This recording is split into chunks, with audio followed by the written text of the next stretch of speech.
Bienvenidas alumnas y bienvenidos alumnos a esta sesión de la asignatura de Ciencias Química. Mi nombre es Emma Yolanda Flores Nava. Y el mío, Álvaro Fernando Calderón Calderón.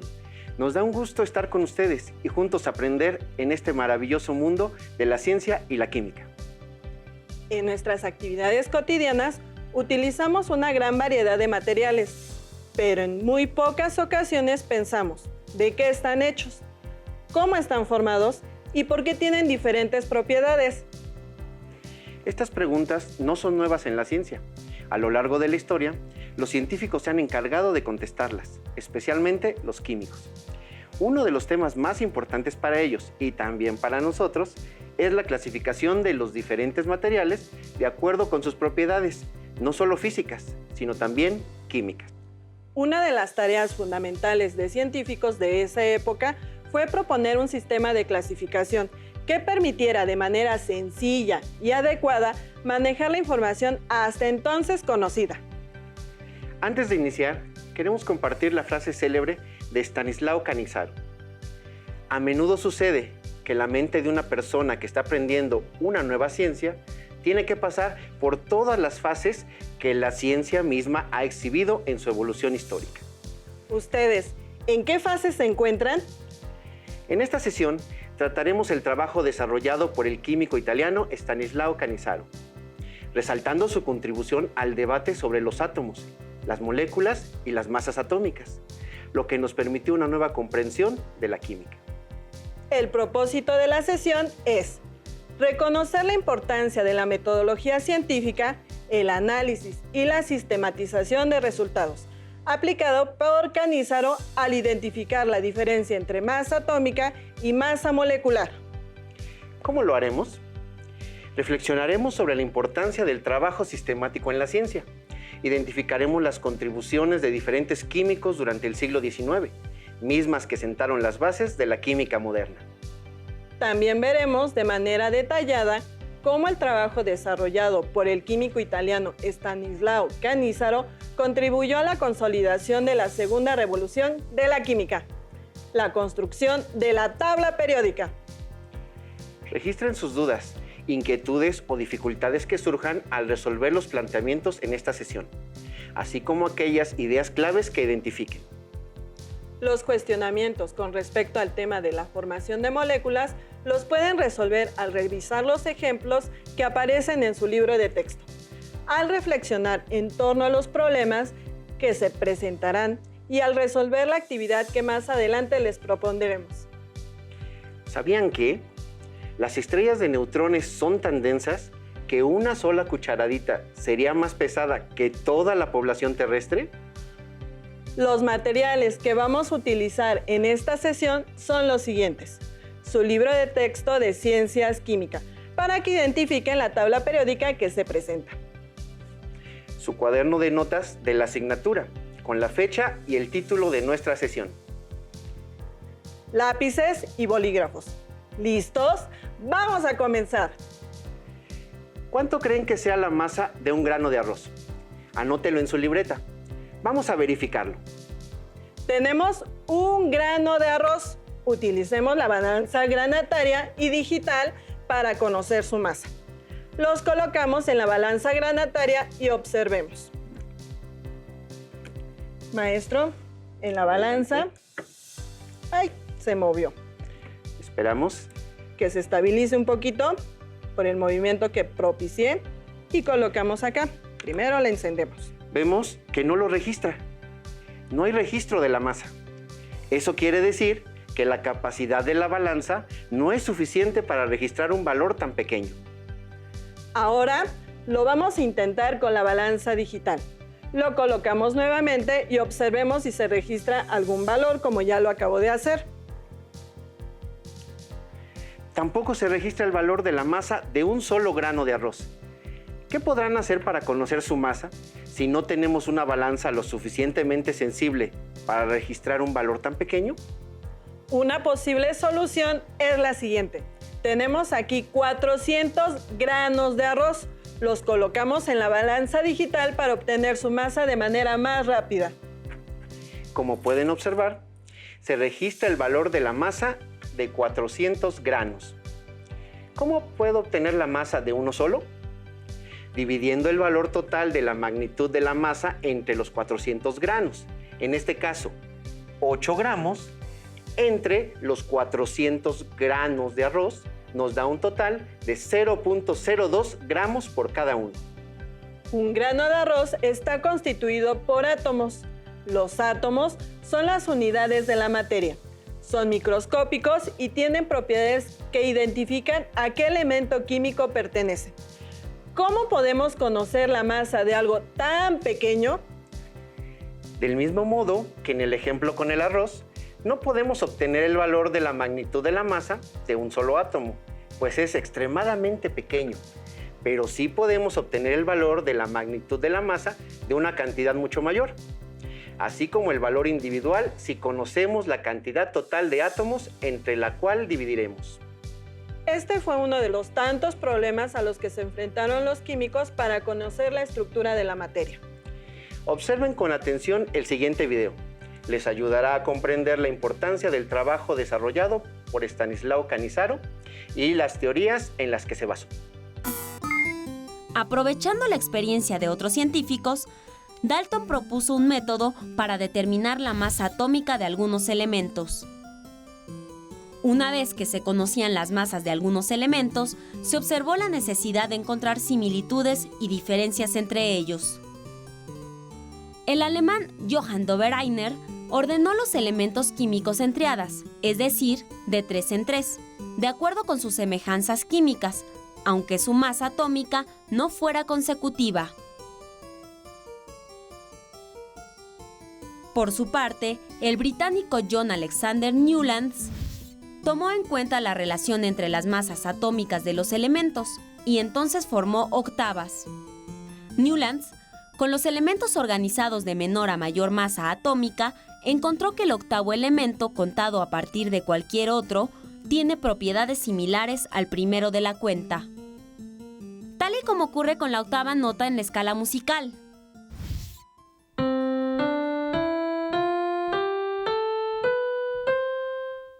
Es notorio que este último do es igual que el primero, solo que más agudo.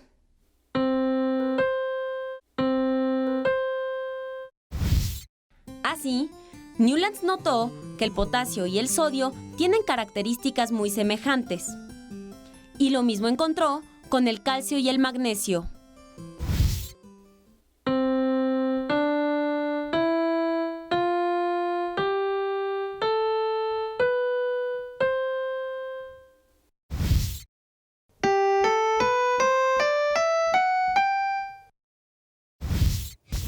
Dalton calculó las masas de algunos elementos y consideró que los compuestos más estables, formados por 2 elementos, consistían en moléculas con un átomo de cada uno. Por ejemplo, Dalton consideraba que el agua estaba formada por un átomo de hidrógeno y uno de oxígeno. Tiempo después, el italiano Amadeo Avogadro supuso que los gases, como el oxígeno y el hidrógeno, no se encuentran en la naturaleza como átomos, sino como pares de átomos o moléculas diatómicas. Y propuso que se necesitan 2 moléculas de hidrógeno y una de oxígeno para formar 2 moléculas de agua. Varias décadas después, Stanislao Cannizzaro retomó esta idea y corrigió los datos proporcionados por John Dalton sobre las masas atómicas, quien daba por hecho que los gases estaban formados por átomos individuales y no por moléculas diatómicas.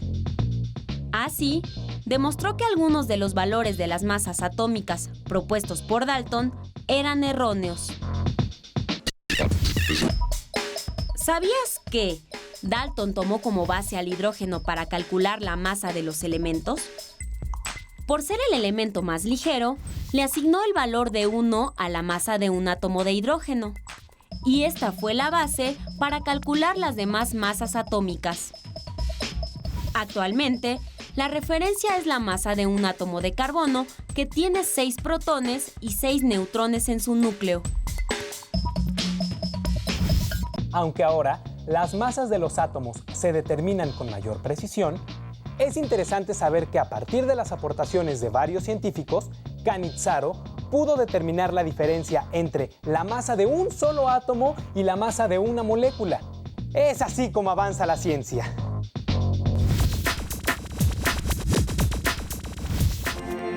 En 1860 se realizó el primer Congreso Internacional de Química en Karlsruhe, Alemania. En este encuentro se discutió, entre otros temas, la diferencia entre átomo y molécula. Además, Cannizzaro compartió sus resultados con otros científicos como el ruso Dmitri Mendeleev, quien se mostró muy interesado en su trabajo. Con esto se sentaron las bases para clasificar y ordenar los elementos. La primera revolución de la química se produjo a finales del siglo XVIII, lo que significó la reformulación de la química. Se basó en la teoría de la combustión del oxígeno y la ley de la conservación de la materia. ¿Existe una segunda revolución en la química? Claro que sí. Observen el siguiente video y concluyan qué resultados se obtuvieron de este acontecimiento tan importante para la ciencia y la química.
¿Cuántos planetas y cuerpos celestes pueden encontrar en la tabla periódica? Entre los 118 elementos químicos podemos encontrar 10 elementos relacionados con los cuerpos celestes, aunque también pueden ser el nombre que haga referencia a un personaje mitológico con el que se relaciona dicho planeta o astro. ¿Los encontraron?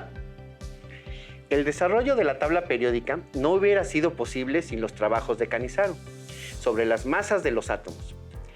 ¿Cómo podemos medir la masa de los átomos? ¿Qué es la masa atómica y el número atómico? Estos dos conceptos engloban las magnitudes atómicas que definen al átomo.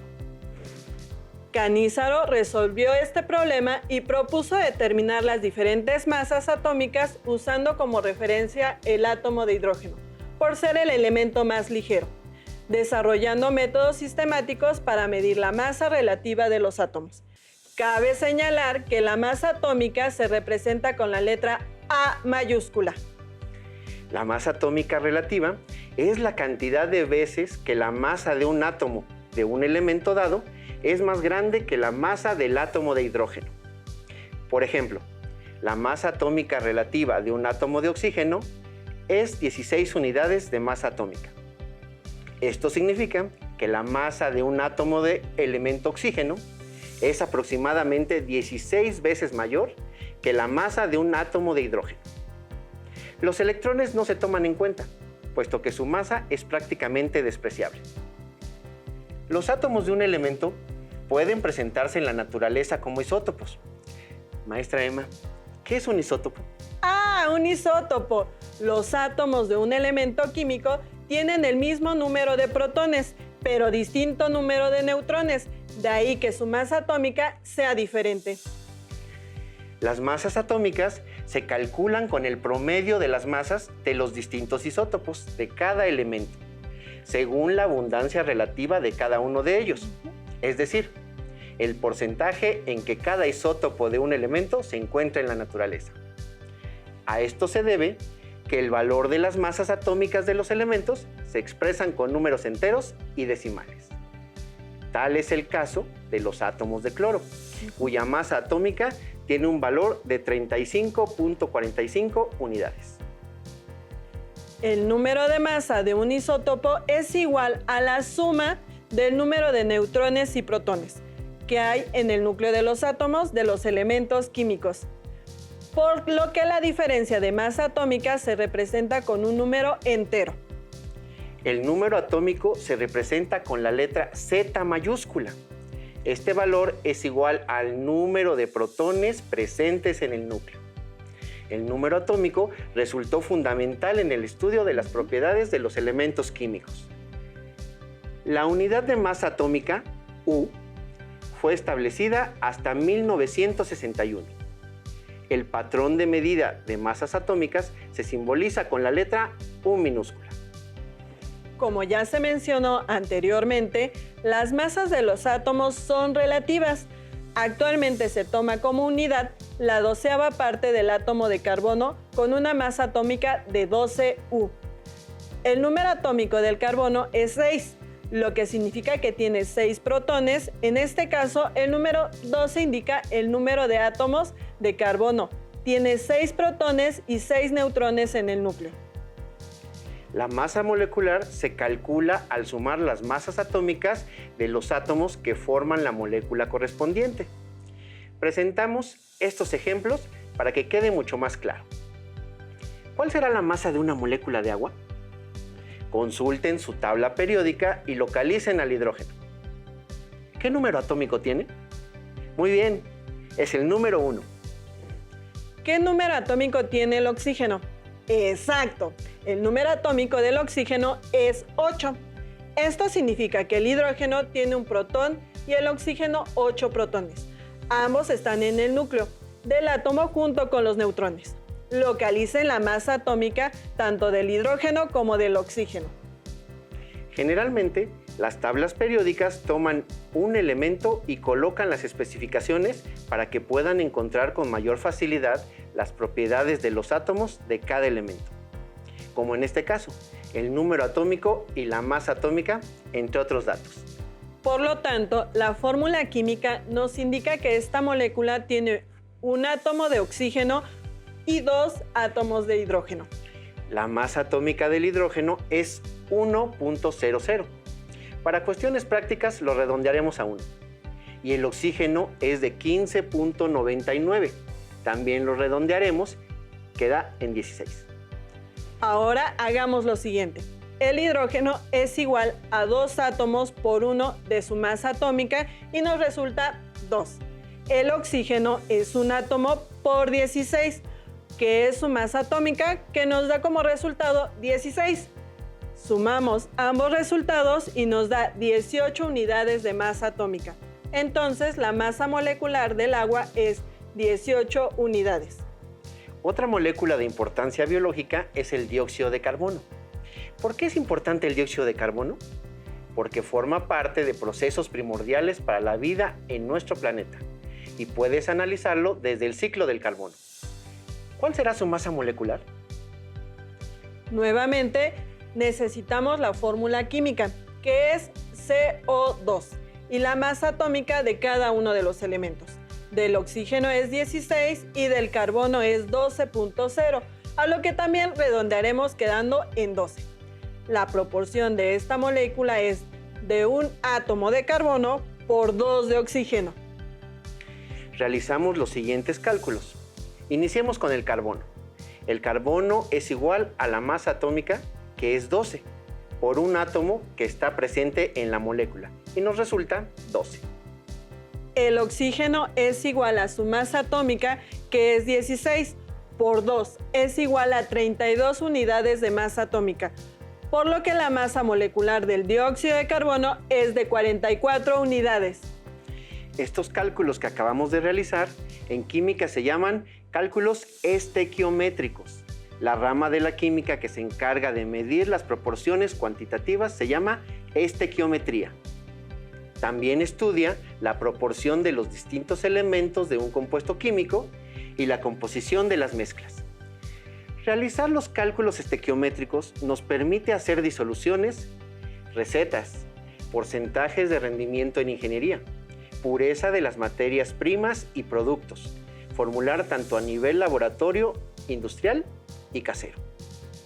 Cannizzaro utilizó las investigaciones de Avogadro para determinar masas atómicas y moleculares. Si se considera que la masa atómica del hidrógeno es una unidad, sabemos que la molécula del hidrógeno gaseoso está compuesta por 2 átomos. Entonces, la masa molecular del hidrógeno es 2 unidades. Al medir un volumen de hidrógeno que pese exactamente 2 gramos, hoy se sabe que este es igual a 22.4 litros, medidos a 760 milímetros de mercurio y a 0 grados Celsius. La masa de un volumen igual de oxígeno gaseoso, medido en condiciones iguales, es de 32 gramos y que tiene el mismo número de moléculas que los 2 gramos de hidrógeno. Por lo que la relación entre las masas del hidrógeno y el oxígeno es la misma que existe entre las masas de las moléculas de hidrógeno y las de oxígeno, es decir, 16 unidades, por lo que la masa atómica del oxígeno es 16U y 8 es su número atómico.